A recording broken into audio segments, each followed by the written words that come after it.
FanDuel presents Sunday Victories. When your internet goes down while you're streaming the Super Bowl, but it's game on once you guess your neighbor's Wi-Fi password. It was password.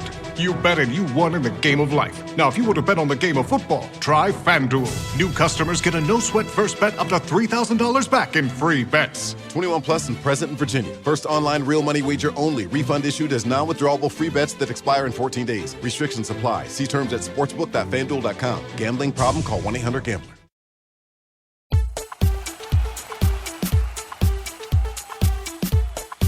Hello and welcome to the 1865 match report. Well, it finished 2-0 to Manchester United on the night, 5-0 on aggregate as Forest's Carabao Cup run came to an end in the semi-finals. The second leg at Old Trafford in many ways was a foregone conclusion after what happened in the first leg. Forest, of course, going into it 3 goals down. On the night, United added 2 more goals to make it 5-0 on aggregate and seal their passage into the final. Again, Forest saw a lack of cutting edge cost them on the night, certainly in terms of getting on the score sheet. But on the whole, Forest gave a decent account of themselves, even if they just fell short. It's Stephen here, and I've got Adam with me to look back on the game. Adam was at Old Trafford as well. So, first of all, Adam, before we get into the team news and everything, what was the mood like going up to Manchester and at Old Trafford itself? The game certainly suffered from the fact that the tie was over. There's a lot of Forest fans going up with good spirit, saying stuff like, "Oh, we're going to win 3-0 and take it to penalties" and all that sort of stuff. But obviously, realistically, we knew that wasn't going to happen. We knew that we were going up there, to experience, playing away at Old Trafford in a cup semi-final, which is obviously something that, cup semi-final for me, someone of my age, it's not something you get every day. So I wanted to make sure that I went to the home and away leg and absolutely savoured every minute of it. So, yeah, it was one of those. I mean, the atmosphere from the home fans was, to put it fairly bluntly, awful. You could have heard a pin drop inside Old Trafford. They had one section of fans, about 100 fans, that made a bit of noise. The rest of the fans and the rest of the stadium was, fairly silent. But to be fair to them, if I'm going to give them some sort of excuse on that, they're already 3-0 up. Like, they've put out a weaker side in itself. I don't really. I'm not to say that you have to get excited about something, but don't think they really had a lot to get excited about on the night, to be honest. Going into the Forest team news then, so none of Forest's deadline day signings featured. Of course, they joined a bit too late to be involved. Steve Cooper made 4 changes from the first leg, a team of Wayne Hennessy in goal, Nico Williams, Willy Boly, Scott McKenna and Renan Lodi across the back 4. Initially, a 4-2-3-1 with Oral Mangala and Remo Freuler sitting, Gustavo Scarpa, Brennan Johnson and Jesse Lingard ahead of them, and Sam Surridge up top. But in the warm-up, Jesse Lingard picked up an injury. Looks like it's an Achilles issue, and he was replaced in the starting 11 by Emmanuel Dennis. And I don't know what's happening with our injury record at the minute, Adam, but it's not great, is it? Another one down, and significantly with Gibbs White being out, we were hoping maybe Lingard could fill in that number 10 position, and now it looks like he's going to be out for a bit more time. Yeah, it's a tough one. I mean, look, Scarpa last night I think was outstanding, but when you're talking that sort of number 10 position or that kind of floating 10 that we sort of play, I don't want to see Scarpa there. I'd rather see him in the midfield 3 because I think he's got so much tenacity. He actually can win the ball back. He's a really good tackler. So Lingard, I really thought this could be his chance to get a run in the team. I don't know how long Gibbs White's out for. Knowing Steve Cooper, he could be back for Sunday. But look, it's frustrating with Lingard, and I think that we all know, and you guys all know, I love Jesse Lingard, and when we signed him, I was really excited. I was really happy. And it just hasn't worked. As a move, it hasn't worked. We're in February now. You could count on one hand how many great games he's had, and he's had the injuries and stuff, which is frustrating for him and frustrating for us as a fan base. But look, the injuries are certainly piling up. I think a lot of people wondering why we've signed so many players in January. We actually hasn't signed that many players, but you know, a lot, there's a very lazy journalism of like, oh, they signed enough players in the summer. But if you look at our squad, it's absolutely threadbare. We're not in a situation where we've really got players that we can just lean on and, off the bench. I know maybe last night it was potentially just for the experience, but we brought on Alex Mighton, Ollie Hammond, and a Song off the bench. I mean, I'm not saying that they came on because they're actually our depth, but it says a lot, doesn't it? That when they're the three players you're bringing on. So losing Jesse now is a massive blow, and it gives Steve Cooper a big headache going into Sunday, and not a good one either. We'll talk a little bit more about Sunday later on, but yeah, it is another blow, and it depletes the Forest squad further. In the end, it was Emmanuel Dennis who came in to replace Lingard on the night, and he was involved. I think he was trying his best, actually. I certainly wasn't his worst game in a Forest shirt, and a better performance than what he put in the last time he was at Old Trafford.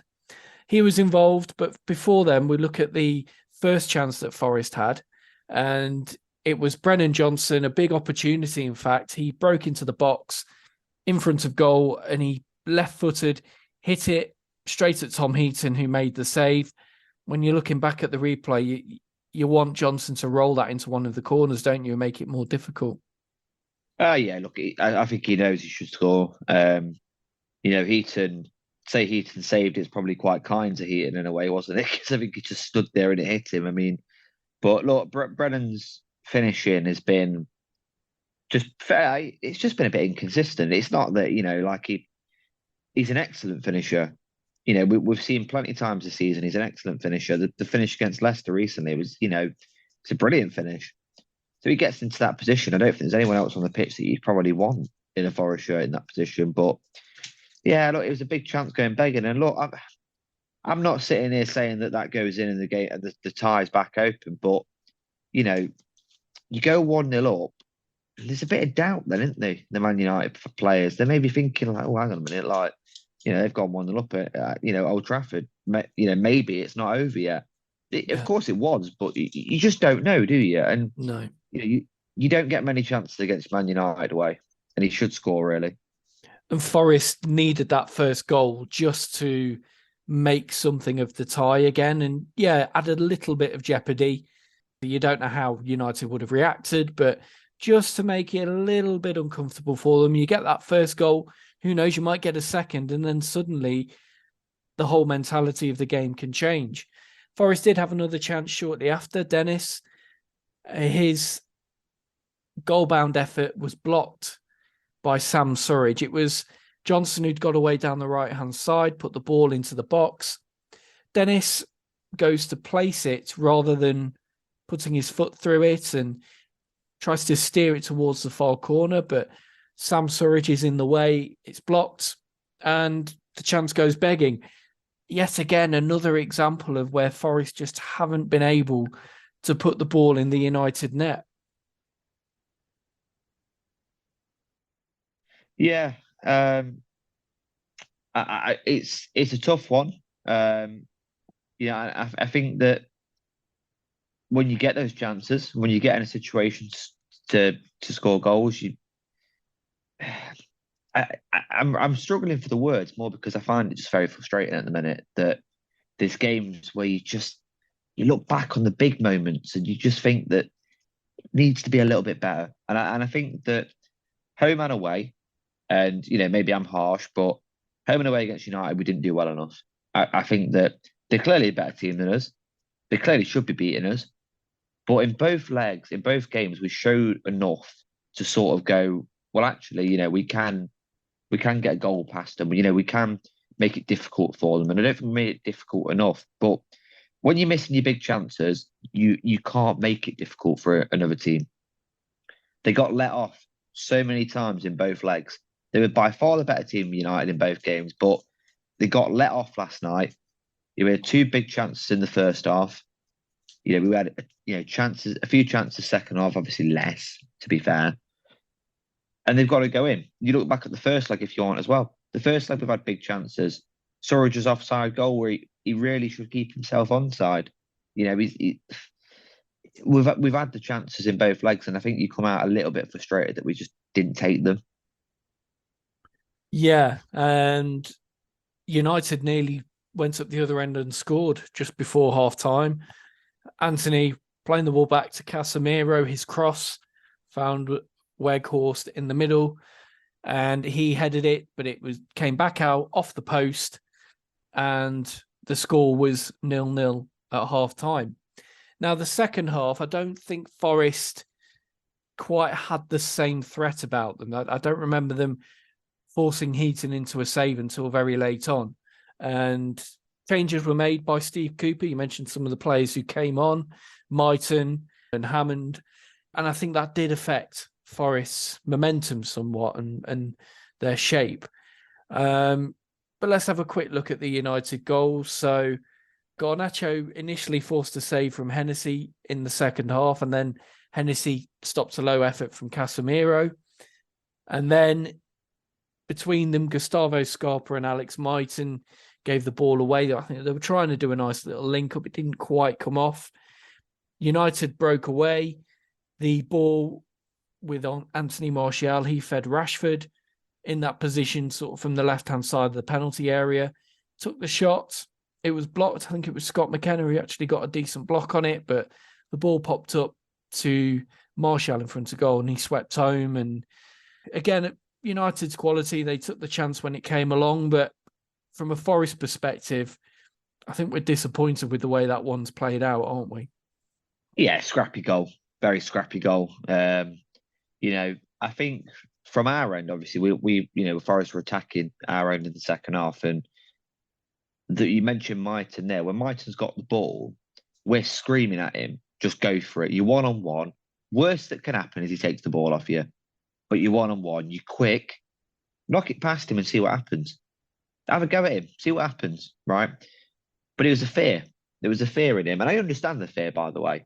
You know, he's been on loan at Sheffield Wednesday, not really getting a game at Sheffield Wednesday. Then he comes on for Forest against Man United. And do you know what I mean? Like, you get that he's going to have that. You get that he's going to have that fear. And maybe he's just lacking confidence and lacking belief at the minute. And I'd understand that. But he takes the ball, he turns around and goes backwards. We then lose the ball. And that leads to the goal. Not Alex Mighton's fault at all. There was a certain degree of fortune for the goal for Man United, and it was scrappy. But it's little moments like that. You just a bit more confidence from Mighton just to try and take the player on. Even if he loses it doesn't matter. And you sort of don't get hit on the counter attack. But it's a theme of the night really for United. I think second half they were much better at it than they were first half. You know, Forest trying to go forward a little bit, and United just really, really hurting us on the break. But you mentioned Martial and Rashford. Ultimately, the subs that Man United made just completely changed the game.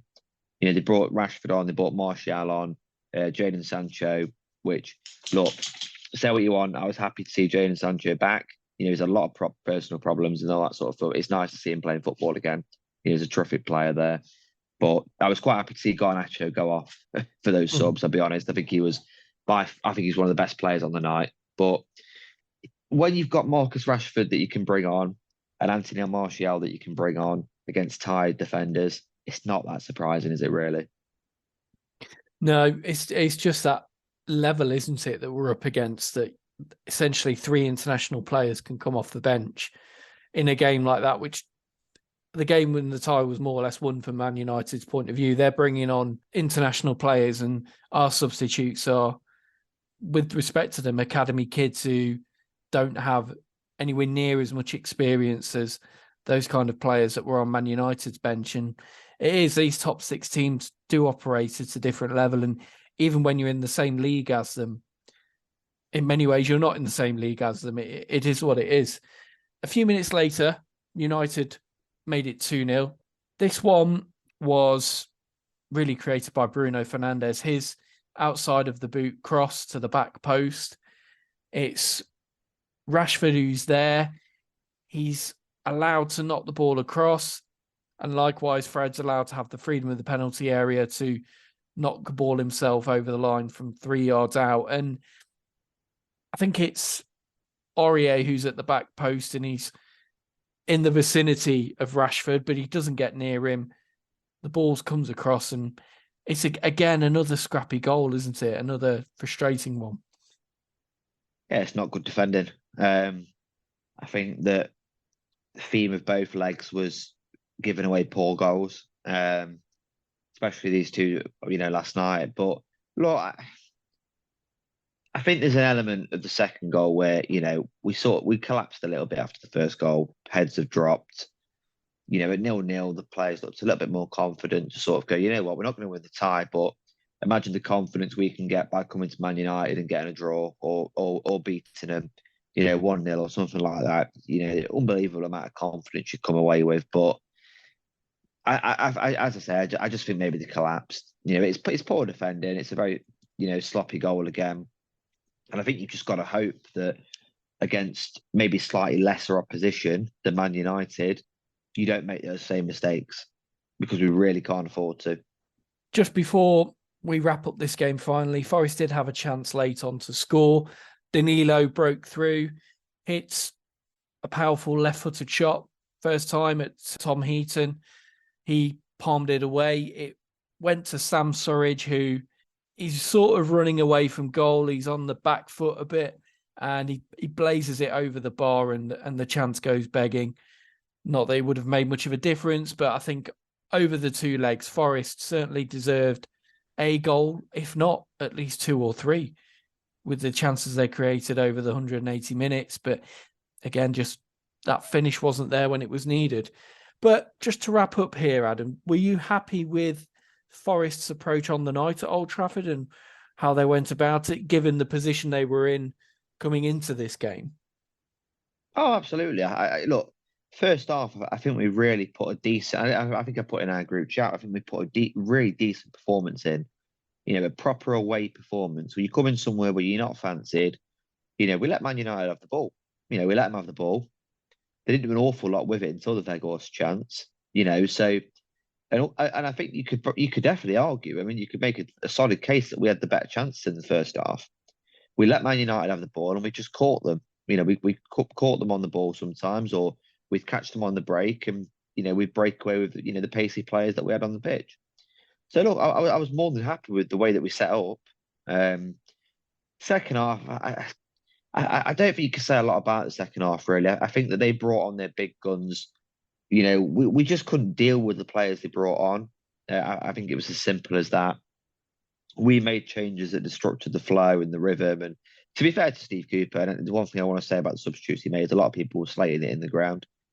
Ollie Hammond and, a Song and Alex Myton, that's a memory that they'll have for the rest of their life. I would imagine that if I'm on Ollie Hammond today, I'm ordering a frame for my shirt and I'm putting that up in my house. It's a big moment for all three of those lads, and I think they all deserve it. They've showed fantastic attitude, as being Forest players. So with the ties over, give them the minutes, give them a run out at Old Trafford away in the semi-final of the cup competition. I didn't see a problem with that at all, really. So let's hear now the opposition view on this game. It's over to Stephen, our Manchester United fan.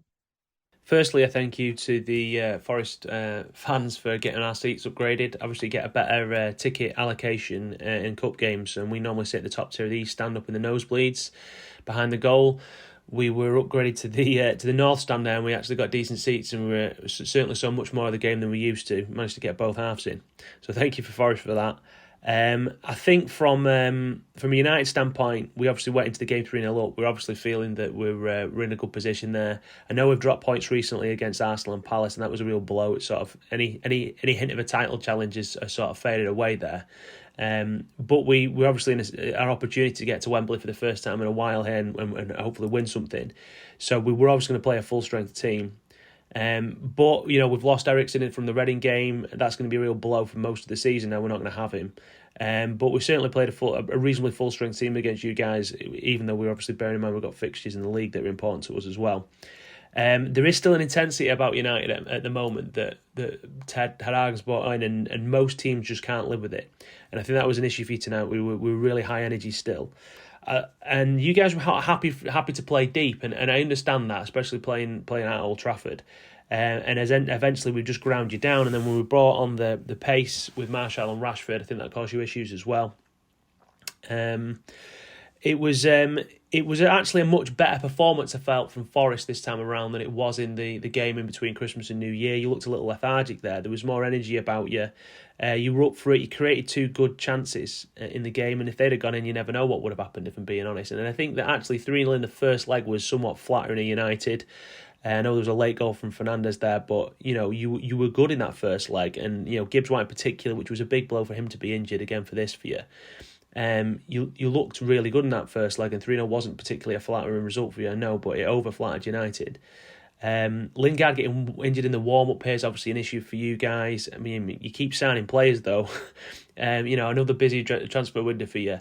The big one, I think, for you guys is bringing in Navas. Henderson being injured now, and Hennessy probably doesn't look up to it. But that's a real plus for you there, and I do think you've got enough about you to stay up. And you've got some good players in the books now, and you can see that what the manager's trying to do for you guys is sort of falling into place. You're playing really good football, albeit it was a lot to ask coming to Old Trafford to overcome a 3-0 deficit. I would mention I thought your fans were excellent, in good voice, singing away. I think I might have even heard at the beginning of the game you're gonna win 4-3, which was made us all chuckle a little bit, but good bit of banter between the fans, I think. Although Old Trafford was reasonably flat, as sometimes can be, unfortunately. But you guys brought it to life with your noisy ruckus lot. So fair play for bringing the away fans in numbers. United into a final. Obviously, the 2 goals was as you can see there. I do think that the ref didn't give us much more, and I was screaming for 2 penalties. When I've looked at them again today, I actually don't think there were penalties, although, a fair result, we deserve to win the game. And we deserve to go to the final. Big effort for United here, not won anything in a while now. Getting to a final in Ten Hag's first season is a big one. Last time we played Newcastle in a final in '99, and I was there then. And I hope to get tickets this time and go and see if we can bring some silver home. But again, all the best to Forest. I think you did. I think you're playing productive football, and you've got good intent there. And I do think with the signings you've brought, you'll stay up. I look forward to seeing you again next season. The 1865 Match Report. Football Social Daily. This week on Football Social Daily, we've been speaking to former West Ham and Wolves winger Matt Jarvis. I was actually going away on a boys' holiday. I was just about to get in the taxi to go to the airport, and I got a call from my agent to say that Mick McCarthy wanted to meet me in Portugal.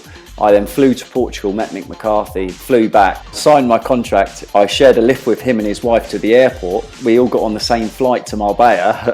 I went one way and he went the other, and I met my mates in Marbella. You can hear the full chat with Jarvo on Football Social Daily, wherever you get your podcasts. Football Social Daily, the Premier League podcast.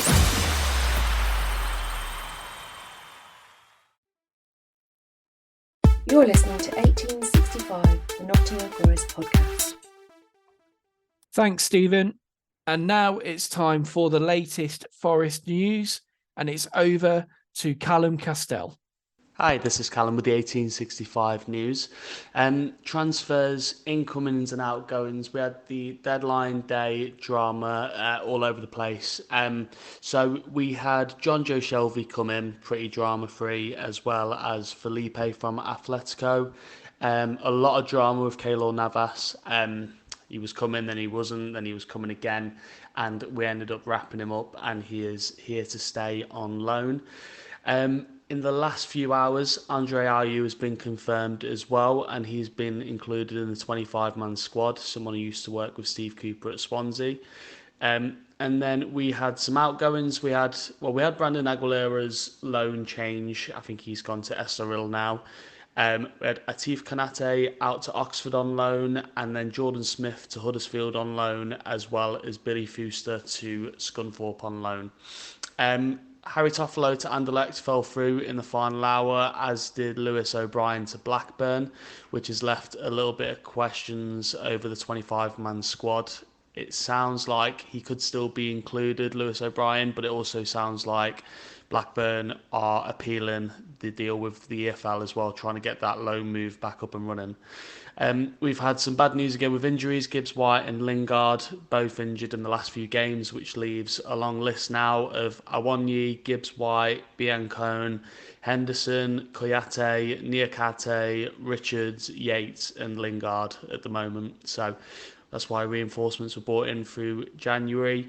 There were goals for Dale Taylor and Embasso on their... Dale Taylor's was on his debut and Embasso was in his second game for Guingamp. And Dean Henderson was voted player of the round for the Carabao Cup quarter-final. So congratulations to him. Thank you very much. And I'll be back again with the news soon. Thanks, Callum. So Forest made a number of deadline day signings before the window closed. They weren't quite as busy as they were in the summer, but nevertheless, Forest made a number of notable signings on deadline day, Adam. And we'll come to the big standout one a little bit later, but working through them in order, the first one to arrive through the door from Atletico Madrid is Felipe, the defender, vastly experienced. He's 33 years old, comes with plenty of La Liga and Champions League minutes under his belt under Diego Simeone. So I think he could be the kind of no-nonsense S-house that we're looking for at the back. And he joins on an 18-month deal. What are your thoughts on Felipe? I'm absolutely buzzing for it, to be honest. I've watched him so many times for Atletico Madrid. I've watched him for Porto. I think he's a really, really good centre-half. Can never forget what he did to Phil Foden last season. But look, I think that's what we need. We need someone at the back, and obviously we can't swear on here, but you know the words that you use for this man. Like, a lot of Atletico Madrid fans just say he's horrible. He's an horrible footballer. He'll really get amongst strikers. He's something we don't have at all. And I'm probably getting a bit excited thinking about Felipe and Niakate as a centre-back partnership, and I really hope that does happen at some point this season. But yeah, no, I'm really happy for this one. I think it's a really good signing. Another Brazilian international or ex-Brazilian international. We're getting quite a collection of them now, and I think him coming in as a centre-half is quite important because we are still conceding goals. We probably do need more top-level experience in the back line. So I think on the whole, that's a very wise move and a good signing that Forest have made. Second one to arrive on deadline day, one that we knew about really for a couple of days in the lead up, but finally confirmed in the final hours of the transfer window. Jonjo Shelvey joining from Newcastle, midfielder and a player who, again, has vast experience, 270 Premier League appearances over the best part of a decade with Swansea, Liverpool, Newcastle. I personally am very happy with this signing. I think some people might look at him and think, well, he's not been playing at Newcastle so much, so is he on the way down? But I think he could be a really clever signing from Steve Cooper and Forest. The question of Jonjo Shelvey's never been ability, has it? Right? I think that's a fair statement to make. It's never been ability with Jonjo Shelvey. He's clearly a gifted footballer. On the ball, his passing range is ridiculous. I love how he snaps into a challenge. I love how he's tenacious and wants to win every ball. And I listened to his interview, and this is exactly what he said. He was going to fight. He'll fight for every ball, and he's that sort of player. What's concerned a lot of fans is probably the injury record, which is fair. I get it. But I saw someone post a really good comparison, actually. It was they post Jonjo Shelvey's injury record next to Kevin De Bruyne's injury record as an example, and said, realistically, he's not injury prone, Shelvey. It's not like he's getting injured every couple of months. He's not far off coming back. If we can keep him fit to the end of the season, great. There's a player that I really like in there. There really is. It shows you when Newcastle fans just were quite gutted. The Newcastle fan base were quite gutted that he was leaving. The only thing I don't like about this deal, if I'm being completely honest, cards on the table, is probably the length of contract. Like 30 years old, signing a 2.5-year deal. I think I'd imagine that deal was on the table purely because of his that's how you get him out of Newcastle. You give him guaranteed money for 2.5 years. I get it, but I just think maybe it's a bit too long of a contract, maybe a bit too long of a deal. But I think other than that, I'm happy with the player, and fingers crossed we keep him fit. Where do you see him fitting into the Forest midfield? Would he take Ryan Yates' role, or maybe Freuler's? Where do you think he'll be best deployed? He doesn't start for me. I think it's probably fair for me to say. I still think that, I like Jonjo Shelvey as one or two things, either a deep line playmaker or a number 8 with a bit of license to move. He's that sort of player for me. We don't know what's happening with Yatesy, of course. In the current midfield setup, I think maybe he gets in. With Danilo and Freuler, for me, I don't think you take out the team. I wouldn't want to see Danilo or Freuler for a league game not start. Freuler, by the way, was immense against Man United. Yeah, you definitely can't take Freuler out for Shelvey. So, but that's what you want, though, is it? Is it not? You want a bit of competition for places. You don't want Shelvey just to walk in. You want him to sort of struggle to get in the side a little bit. Have to be patient, because then when he gets in the side, he'll want it more, won't he? Yeah, and there is that. We've spoken about it in this match report. That depth that Forest didn't have at Old Trafford.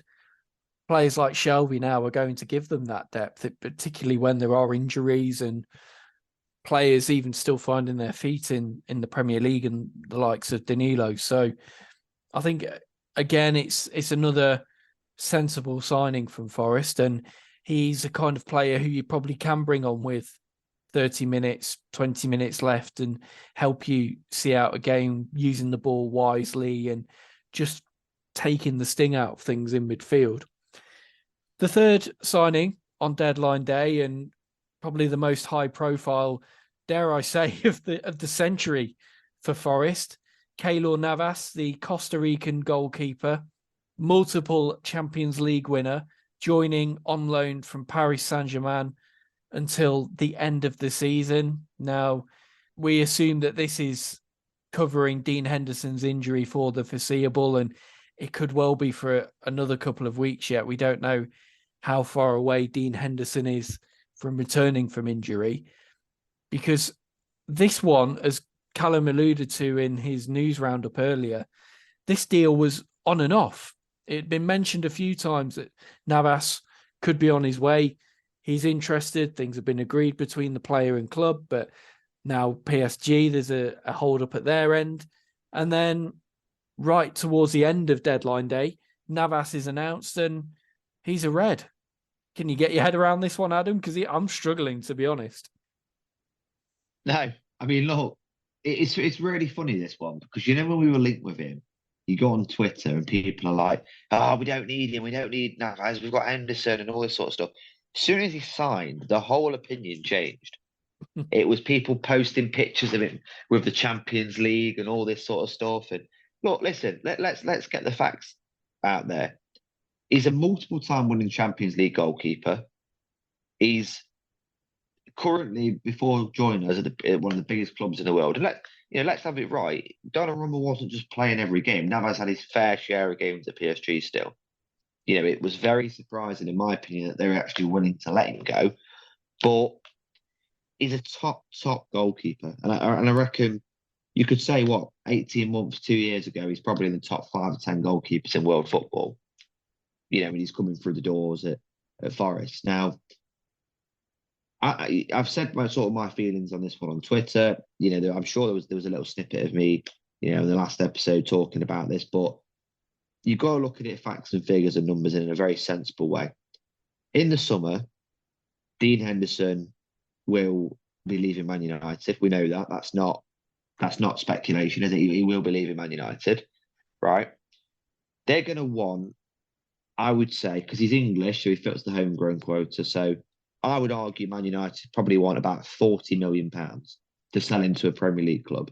Might be less abroad, but they want 40 million quid to sell into a Premier League club. I would imagine about that price. Keylor Navas is a short-term option at 36. But he's only just turned 36, but he's a short-term option. However, his contract runs out at PSG in the summer. He's already said his goodbyes. He won't be going back to PSG. You sign him on a 1-year deal in the summer. His wages are his wages, fine, but you sign him on a 1-year deal. Should we stay up? It's going to cost you over the year with his wages. Whatever it costs, it won't cost anywhere near the amount of Henderson, and that then gives you money to spend elsewhere. It plugs up a position for a year, and it gives you money to spend elsewhere. It's not all about going all in for players that we fall in love with as a fan base. I love Dean Henderson, and if the price was right, I'd bring him back. But Keylor Navas likes it in Nottingham, and he settles here, and he really kicks on for 5-6 months now. He definitely gets a contract here, and he's a much cheaper alternative than Henderson. That's quite a convincing argument, actually, Adam. I think to just to have a player of his caliber at Forest is something which has happened probably a few times, even in our history, going back to the European Cup winning days. It's those kind of profiles of players just don't come to Forest normally. And to think 18 months ago, we were sat rock bottom of the Championship and struggling to potentially even stay in that division and not go down to League One before Steve Cooper came in. Where we are now, it's just a phenomenal transformation, and we've just got to savor every moment and enjoy these kind of caliber of players coming in. The story is that Navas will train with Forest for the first time on Friday and will make his debut against Leeds on Sunday. I, for one, can't wait to see him in a Forest shirt. He's been one of my favourite goalkeepers of the last 10 years. And yeah, cannot wait to see him come out onto the City Ground pitch and be in nets for us. Look, I think that we need to realise that we're shopping in a different category now. We're shopping in a different shop. We used to shop in Poundland, we're in Waitrose now. Like that. That's as simple as that. There's no bargain basement signings now. We're signing good footballers, we're signing good players, and to sign a player of Navas' pedigree and caliber it's quite ridiculous, really. And that's probably the word to use. It's ridiculous that we've signed him. I remember when Julian Cesar went to QPR. This reminds me a lot of that. Do you know what I mean? Like a big name coming to a team sort of towards the bottom of the league. But I don't really know how we've pulled it off. It surprises me that no other club went in for him. But I suppose your goalkeeping position is a position that you realistically have sewn up, don't you? I mean, you're probably not really. Yeah. But surely you would have thought Leicester, maybe. You're using a Premier League example. Do you not think Leicester would have wanted Keylor Navas? Or do you know? It surprises me that there wasn't more interest in the player, but I'm just happy that we've got him. And not to be Debbie Downer, I'd imagine that Henderson's injury is probably a little bit worse than what we think it is. I think that talks for going back for Fulham game, I think quite wide of the mark. I think he's probably looking more towards middle of March, early April before Henderson's back in contention, really. You'd imagine so anyway, wouldn't you, with such a big goalkeeper signing? And I think from Forest's point of view, it makes sense to get the best that you can in that position because of where we are in the league. Navas could be worth a few points between now and the end of the season. Would you have that same assurance from Wayne Hennessy? I'm not so sure. I think he's an able backup, but for our position that we're in, we want to stay in the Premier League and keep this going. And having somebody like Navas in goal is potentially a major boost to our chances of staying up. We'll see, of course, if he does make his debut against Leeds on Sunday. But while we've been recording, Forest have made another signing, and it's Andre Ayew, a player who Steve Cooper knows very well, had him at Swansea. He's 33 years old, a striker who was available on a free transfer following his recent departure from Al Sadd, and he signed a deal until the end of the season. He's the captain of Ghana, of course, a player who I think when first linked raised some eyebrows. People think, well, is he somebody who, again, is on his way down a bit and perhaps not as good as he was a few years ago? But I think with this one, we've got to trust Steve Cooper, haven't we? He knows him well from Swansea. He scored 35 goals in 84 appearances under Cooper for the Swans. So I think it is. I think it's another signing where we trust the process. What do you think? Yeah, I mean, I tweeted out very similar earlier. If Steve Cooper wants a player, then yeah, I'm happy for them to join Forest. It's as simple as that for me. Ayew is a Steve Cooper signing. It's obvious to me. But what I've sort of had a bit of time to think about it. It was only been announced about an hour ago, but it's also, it's been rumbling on all day, hasn't it? So I've had a bit of a think about it, and I've sort of looked at it and gone, you know what? If Lingard's injured again, we don't know how severe the Gibbs White injury is. We don't have a clue how long he's going to be out for. Is it a bad thing to have someone that's got real Premier League experience and knows the manager, knows a couple of players? He obviously played with Gibbs White at Swansea. So yeah, is it a bad thing to have him around for 6 months? No, of course not. I mean, what's the worst case scenario of the Ayew signing? He plays 2 or 3 games. He's awful in all of them, and he leaves in the summer. That's the worst case scenario.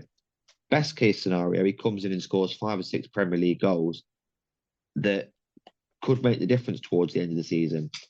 15, 20 minutes left in the game when everyone's sort of fit. Look at the bench. Oh, we need an option off the bench. Ayew's not a bad option at all. But he's exactly that. He's a squad player. He's a rotational player, I'd imagine.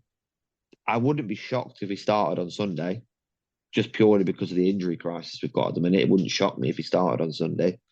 But yeah, it's a good signing. It's a clever signing for me. Does it concern you, though, that he's been playing in Qatar most recently?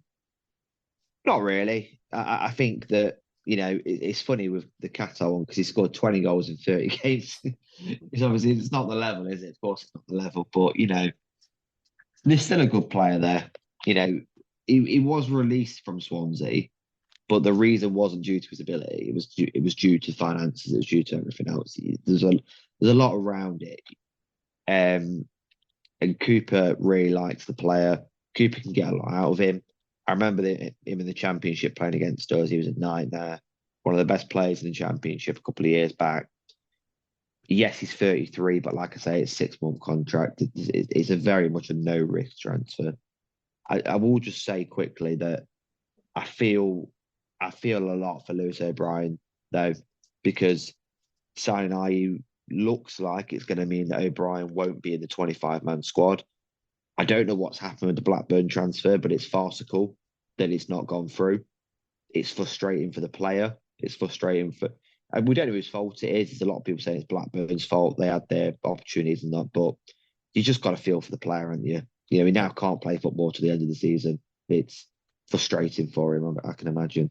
Yeah, I know. I've always felt that O'Brien's got something to offer. I was impressed with him when he first joined and some of his performances early in the season before he picked up his illness. There's clearly a player with ability there and something to offer. So I hope that doesn't mean it's the end of his Forest career on a permanent basis. Obviously, if the Blackburn loan can go through, that will be good for him to go back into the Championship, play some regular football and see where we are in the summer.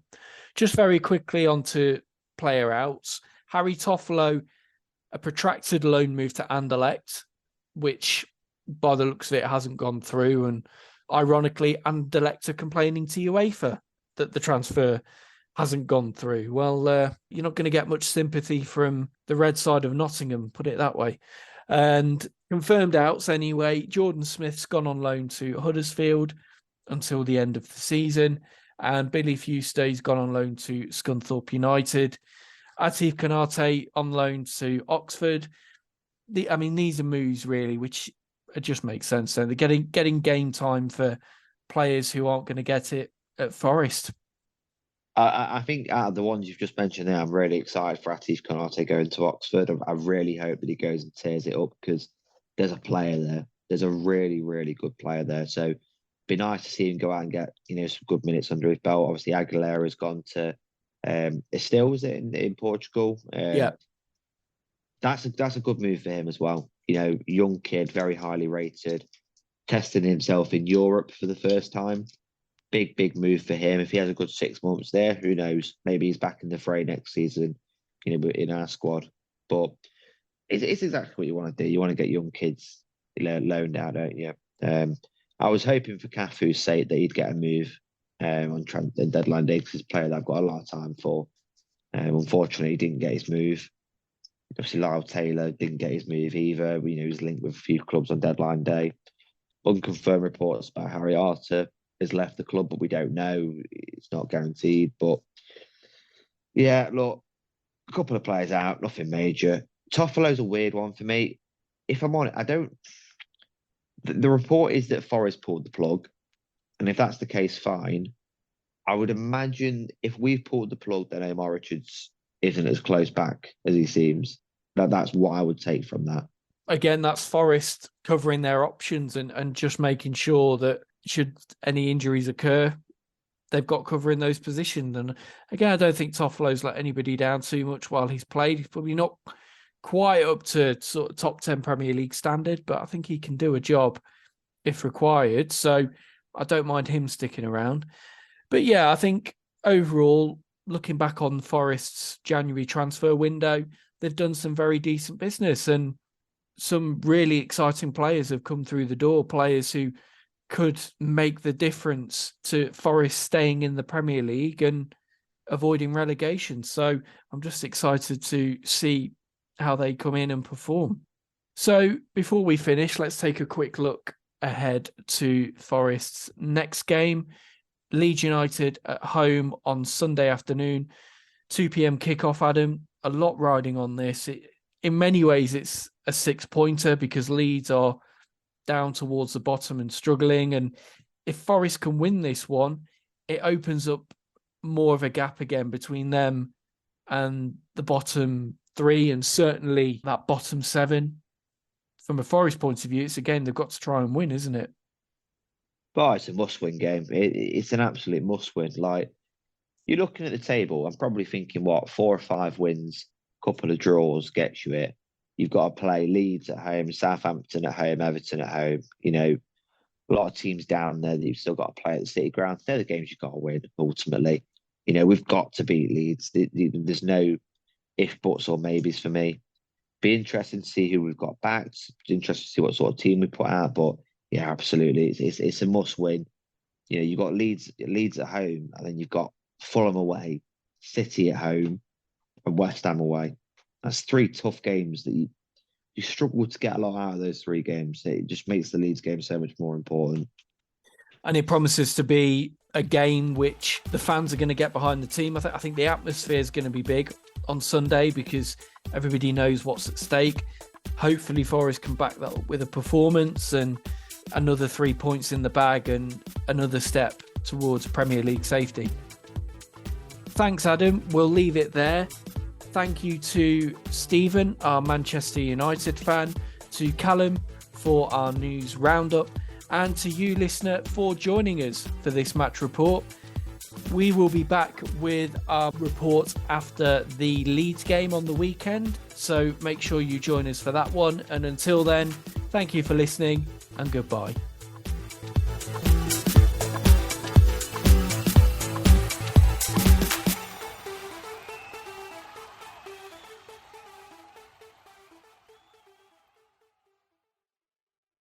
Sports Social Podcast Network.